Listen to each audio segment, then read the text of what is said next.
Hey y'all, Curlychaotic, and today I am going to bring to you guys my first curly hair chat or like a talk type of video. I will go in depth with this video and I am going to call this the Natural Hair Starter Pack.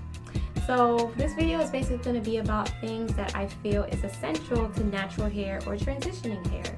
Now I know it can be a little confusing because starting out, sometimes you don't know what products to get. You more than likely watch a YouTuber's video and you look at products that you think you might like, or you look at products or their hair texture and you try to match it to your hair.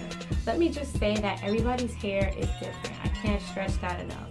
I might have a same hair texture like one of you ladies out there, but my porosity might be different than your porosity or density. So you guys need to really look in depth to know your hair. It really makes sense to know your hair.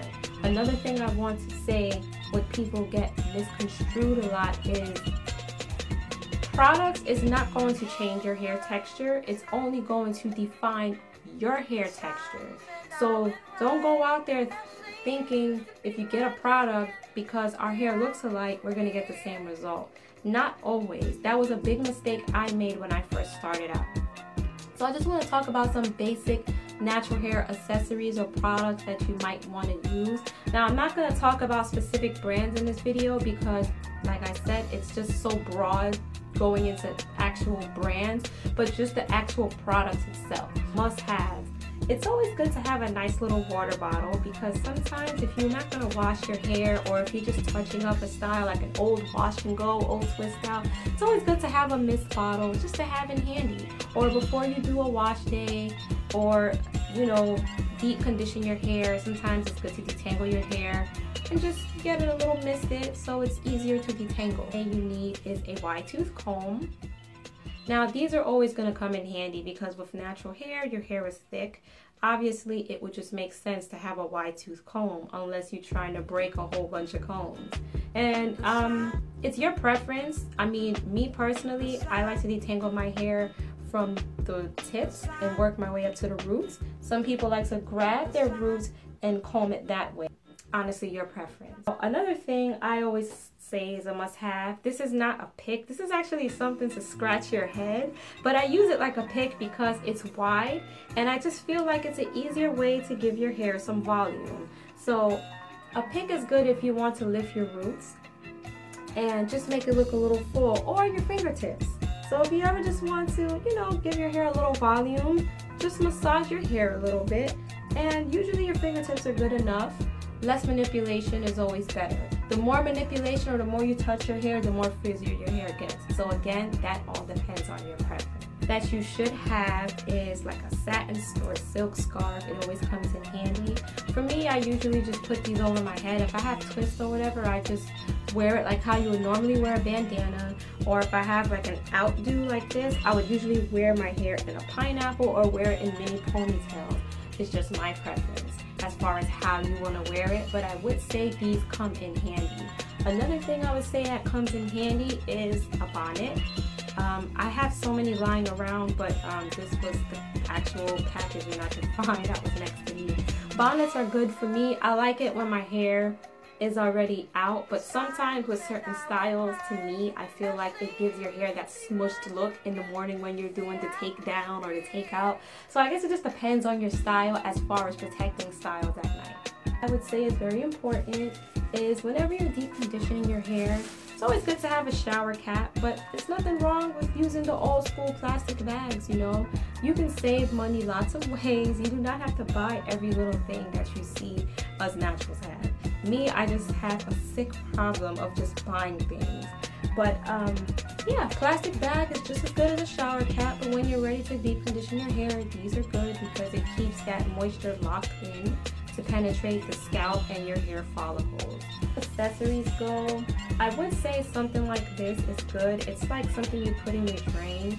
I just recently got this, but it came in handy because there was a couple times, I'm embarrassed to say, that my hair detangling in the shower, I've had a little bit of hair shedding, well, a lot of hair shedding, and it actually stopped up my tub 1 or 2 times. My husband was tired of cleaning out the tub, and me myself. So save yourself the time and just get one of these bad boys. It clogs your hair in here and you just pull it out, dump it in the trash. Styles itself, it just depends. If you're a person that wants to do perm rods, get some perm rods. If you're a person that likes updos, buy some bobby pins. If you want to try an elongated hairstyle and if you want to use something, try flexi rods. Now those are optional, but I mean, I wouldn't say they're must-haves, you know what I mean? Now as far as products now, I would say this. I would say it depends on if you want to follow the curly girl method or if you just want to follow your own method. Now me, I say it's always good to have a shampoo and a conditioner. Shampoo obviously to cleanse your hair and a conditioner to help you detangle your hair. Sometimes the old cheap conditioners like a BO5 or Herbal Essences, whatever works for you, a great conditioner that has nice slip and is thick, whatever gets you by to detangle your hair. Me, I don't like to detangle dry. I like to use my steamer, deep conditioners, water, something. That's just me.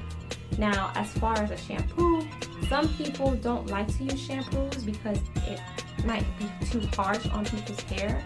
So that's why, you know, some people use co-washes or cleansers, which is an alternative to shampoo. So if you're not a person that wants to use shampoo, go for a cleanser or a co-wash. There are so many different brands out there. Again, I'm not going to pinpoint a certain product. I'm just talking about must-haves or things that you want to have. So for one, you need a cleanser. And you need to decide if you want shampoo, a co-wash, or a conditioning cleanser. Now, I told you you're going to need a shampoo to detangle your hair. Now, you know you're going to be detangling your hair a lot. So I always say when you're buying a regular conditioner, buy one, like some cheap ones, you know, that you know you can stock up on so you can detangle your hair. Now, as far as leave-in conditioners, I say those are great because for some people that follow the lock method, which is basically a way to lock in all your moisture, they say you're supposed to use a leave-in conditioner or a water-based conditioner, some type of oil, and a styler of your choice, or a cream. Now, I would say leave-in conditioners, I like them. Those are one of my favorites because I just don't like putting too much products in my hair. For me, I get buildup easily and then my hair gets dry. So I've become a lazy natural over the year. But yes, leave-in conditioner can be very essential if you are trying to just detangle your hair as well. You know, I guess it just depends. I mean, sometimes when I want to stretch my hair on long days, I do use leave-in conditioners and mist my hair a little bit if I want to do blown out looks, but I still want my hair to be fully detangled. Now, another product I would say is oils. Oils are essential because it seals in moisture from whatever you used previously. So if you used a leave-in conditioner and you want to seal in that moisture, oils are good.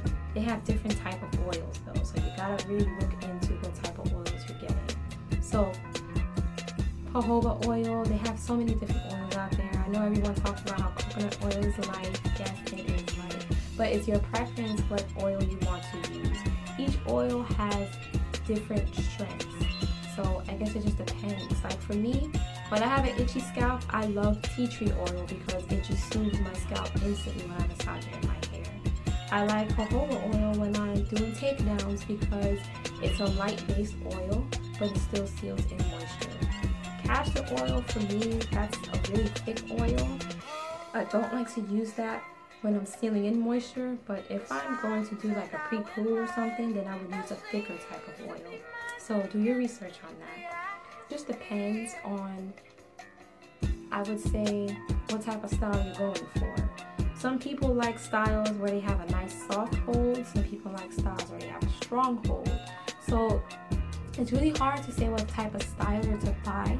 They have butters. Me, for some reason, I like butters the best because I like soft holds. I don't like strong holds, so I don't like gels too much. But I do own some gels, clearly because I said it before, I was a terrible product junkie. But gels are really good for wash and goes, or mousse is good for like when you want to do like perm rods. Again, it just depends on the type of hold you want. I'm just naming styles that I used it on and what works for me. Now, butters and creams, are also great stylers. Some butters and creams have a medium to strong hold, and some has soft hold. So again, it just depends on your preference. Now, as far as what type of styler to buy, I mean, I would say if you can get one of each, that's great, because you can kind of play around and see what your hair likes or don't like. It took me figuring out my hair just happened to like butters more than the gel type of products, I guess I would also say something that's very important for most naturals. With curly hair, your hair tends to get dry easily. It soaks up a lot of moisture. So it's very important to keep your hair moisturized. So in between wash days, I would recommend deep conditioning, even if you can do it once a week. Some people have to do it more than others. Me, I used to do it a lot when I was transitioning because it was easy for my hair to get breakage and my hair to get dry quicker. So I used to deep condition way more, at least twice a week. But now I bumped it down to once a week because ain't nobody got time for that. I got kids, I got a crazy schedule. So a nice deep conditioner would be good to use aside from regular conditioners or leave-in conditioners. Now, me personally, I like thick deep conditioners where when you turn that jar or that tube or whatever upside down, it ain't moving. For me, those are the ones that work the best because I told you before, my hair tends to get dry really quick and just soaks up that moisture really quickly. So as far as what we covered, so far we covered stylers, oils, conditioners, leave-in conditioners, deep conditioners, accessories. I think those are the main things so far. You can use a brush if you're a person that likes to tame your edges or do ponytails or sleek looks. I am not a person, I'm not a fan of sleek looks. For some reason, they're always fails for me. Bobby pins are also another fail. So to my girls out there watching, if any of you guys know or mastered how to use bobby pins, please tag me in one of your videos because that is my struggle. I don't like to front and act like I know how to do every hairstyle in the book because they have some people out there that do that, but that's just not me.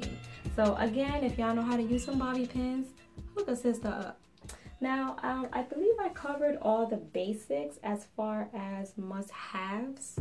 Now, when it comes to what brand, that can be really tough also, especially when you're first going natural because again, like I said, you're looking at YouTubers and you're just trying to compare people to products that you like, heard of, or hair texture. I say it just all depends on you. Choose something that you feel. Read ingredients. Read why you want to buy this product. You know what I mean? Don't just buy it because A, B, and C got it and they told you it was a good product. You know what I mean? When I do my product reviews, I am just telling you my honest opinion on why I like or dislike the product. Doesn't mean that you might or might not like it. You know what I mean? So just get a product. Now what I do, I just mainly, because I use so much products, over time, you just start to figure out what products works for your hair and what your hair likes. You know what I mean? You would know when your hair rejects products because you would just not see any major change. Like I've seen using certain products where my hair will get defined versus using certain products and it didn't do a damn thing to my hair.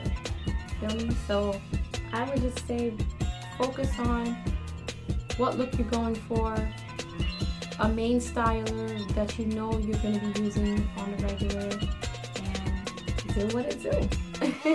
Now, I would say scissors if you're going to be trimming your own hair. Not scissors, shears, barber shears. But if you're not a person that's going to be cutting your hair, I wouldn't say this is an essential. But I think I pretty much covered everything. Also, I would say a small tooth comb, you know, so you can part your hair or whatever. I use these also when my hair is really detangled. Don't try to detangle your hair with this starting off. So, yeah, I think that's pretty much everything. You do want to own some hair ties or elastic bands or some claw clips when you want to separate your hair or when you want to, you know, working sections. That's another thing. Patience. Patience is very important. I spoke about that before in other videos. Whenever you're doing your hair, you also want to make sure that you're in a good mood and you have lots of patience, because especially with detangling or doing hair, I notice my hair works good when I'm working in small sections. So you gotta have patience for that. And sometimes I'm not gonna have patience. When I was starting out, it was bad. I used to be tearing out my hair. It was a hot mess. But if I think I missed anything, I would leave it in the comments or in the description box below. But I believe I pretty much mentioned all the basics. There was a few people out there that asked me to, that requested a video such as this. So I just wanted to share that with you guys. Let me know what you guys think, and if you guys think I left anything out, or if you have any questions. I am very active in my comments and on my Instagram, and I will see you guys next time.